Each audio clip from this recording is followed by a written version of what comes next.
Hey, YouTube. This is Mind, Body, Spirit. Um, I'll let this actually go on for too long without responding. And this is a video that's going to be in support of my brother, Chris Boussard. And if you've probably heard, yeah, he's the NBA analyst that came out and spoke so eloquently and actually defended the faith. What's so interesting about his response, it wasn't the typical right-wing fundamentalist stance about people who hate homosexuals. You see, the right-wingers, what they do is that they talk about the homosexuals, but they never talk about all the rest of the sins that Paul talks about. Now, it's not an exhaustive list from 1 Corinthians 6, starting in verse 9, but Paul is clear about neither fornicators nor adulterers or effeminates and homosexuals. All this whole thing, and there's a couple more. Now, again, the list is not exhaustive, but the Bible is clear that no sexual immorality. God has disdain for all of it, not just homosexuality. And I heard an interview on this radio station. It was 105.1, and it's called the Breakfast Club or something. And evidently, Chris Boussard evidently knows these people, and you can just tell that these people love sin. And one thing about my brother is that he earnestly contended for the faith because he defended his position biblically. And he didn't come off as a bigot. Now, if you're homosexual, you probably thought he was a bigot, but he said sexual immorality. He talked about fornication, sex outside of marriage. All of these things are equal to God.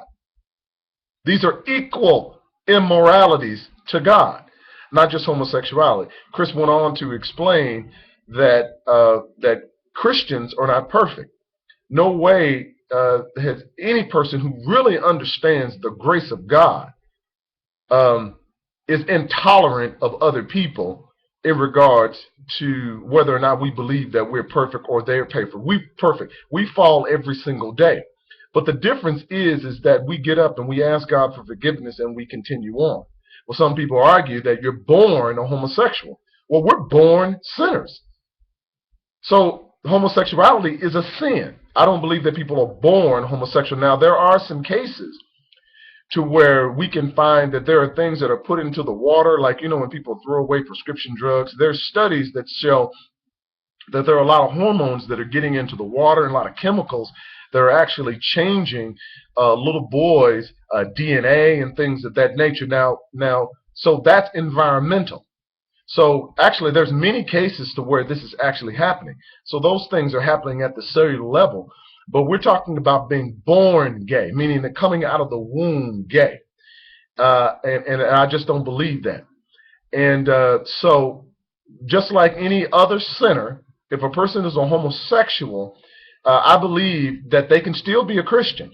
I believe that they must turn away from the homosexuality. And even if they slip and fall, even if they do it multiple times they ask us for true forgiveness, that God will forgive them. We are in the flesh, so we'll continue to sin. Just like if I told a lie. I may tell a lie today, may tell one tomorrow, what they call a little white lie or whatever, and God forgives me many, many, many, many times over.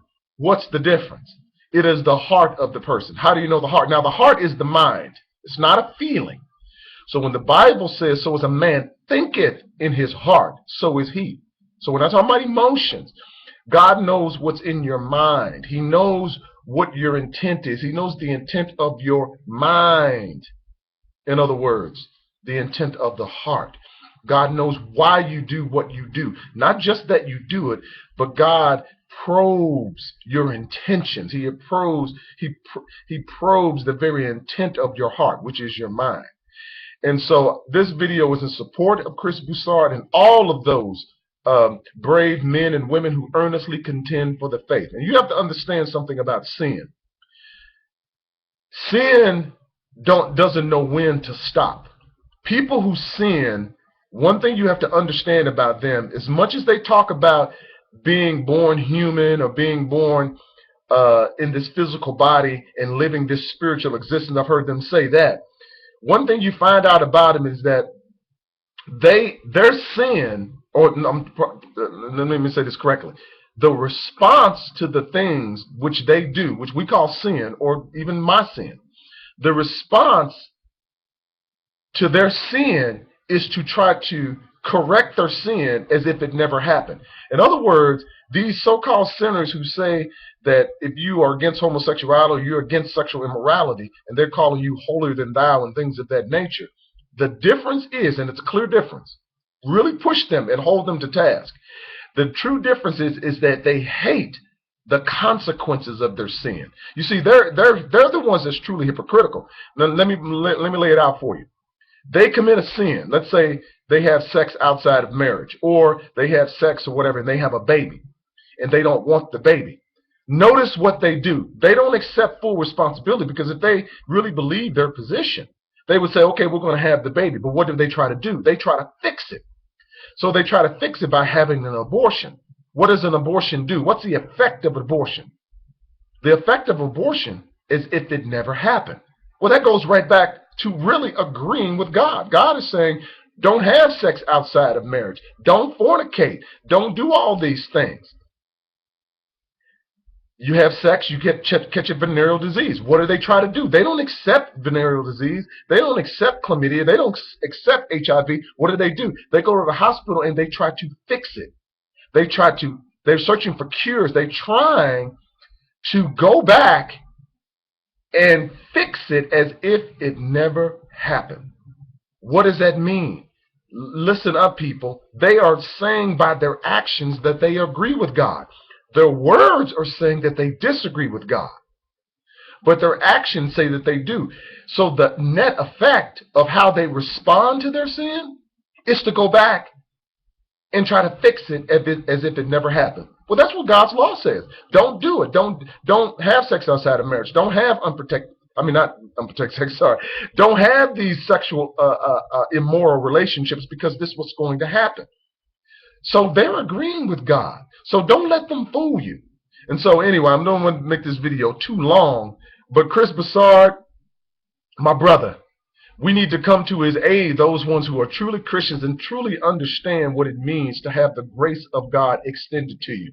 We're not perfect people by no means, and we're not being judgmental. But of course they're going to say that we're bigoted. They're going to create straw man arguments. We're talking about the Old Testament. That's what those Christian fundamentalists, that's how they went wrong. They went to Leviticus talking about homosexuality. And when they go to that chapter, they notice that it'll say, well, if you got your beard cut in a certain way, you ought to be stoned, and you ought to be all. See, Leviticus, we don't live by the Old Testament anymore. Paul said in Romans chapter 15, verse 3 and 4, for whatsoever things are written aforetime is written for our learning. Now, we don't live by the Old Testament law. Now it has been recapitulated, some of the things relative to the moral law, but the dietary laws and things of that nature no longer apply. We live under grace.